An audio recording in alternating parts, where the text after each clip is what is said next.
Hello, today we are going to talk about primary auxiliary verbs. So, we have three primary auxiliary verbs which are do, be, and have. So, first we will take do, and we have three different forms of do. First, do itself, does, and did.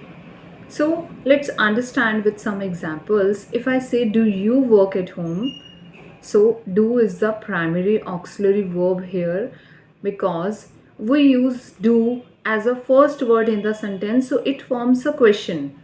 Do you work at home? It's a question, but if I say you do work at home, it's a simple statement. I am just telling that you do work at home.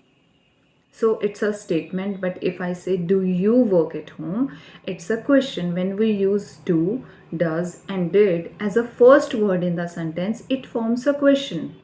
Next, we take does. Does she work at home? She does work at home. So, does she works at home? It's a question I'm asking that does she work at home? It's a question because we use does as a first word in the sentence. And if I say she does work at home, so it means she works at home. Do you go for walk? Or you do go for walk. So now you understand the difference between these kind of two sentences. She does go for walk. He does go for walk. Or if it's a question, if I want to ask as a question, I will say, does she go for walk or does he go for walk? Did you go for walk? Now it is about past. Did you go for walk? Because did is a second form of do. So did you go for walk? It's a question because we used did as a first word in the sentence. You did go for walk? It's a simple statement that he went for a walk. He does not like animals. So now we add not with the word do. So now it's a negative statement because they form negative statements also. He doesn't like animals. If we add not with the words do, does, and did, it forms a negative statement. We do not go to parties. Now we add not with the word do. We do not go to parties. Where does your family like to eat? So now it's also a question because we have a question word where. Where does your family like to eat? So this is the usage of do. Now we have be and we have different forms of be as well. Is, am, are, was, verb. He is watering the plants or they are watering the plants. As I told you that they take different form according to the subject or tense. If we have singular subject, we use is, like he is watering the plants or she is watering the plant or I am watering the plant. If we have subject as a plural word like they are watering the plant or we are watering the plants. Or if the action is happened in the past, we will say that they were watering the plant, we were watering the plant.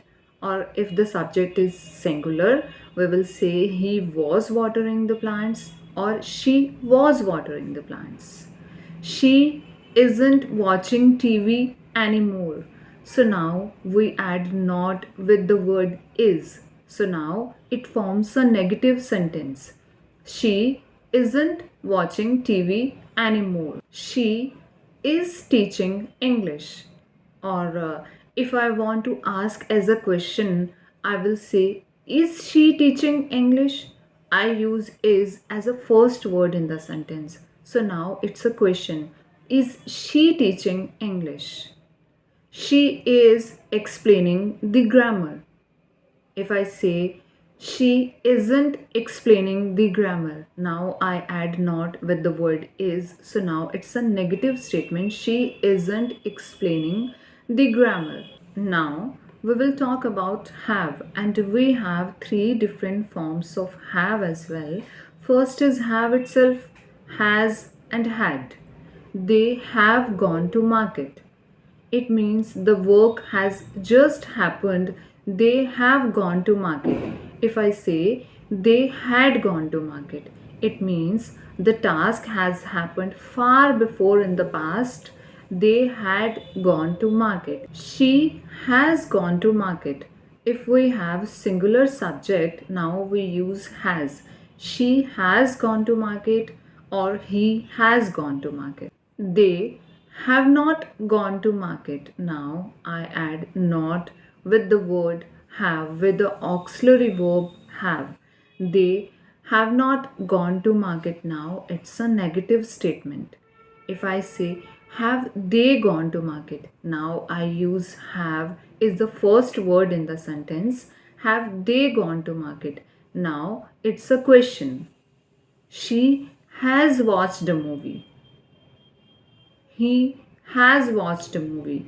Both are singular subjects, so we use has. We have watched a movie.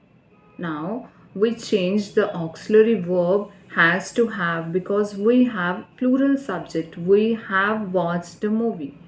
And if I say, have we watched a movie? It's a question. We haven't watched a movie. It's a negative statement. So, these are the examples and usage of do, be, and have as auxiliary verbs. And verb is the essential and broad chapter of English grammar. So, we will continue the chapter in next class. Till then, take care of yourself and your environment. Love yourself, love nature always.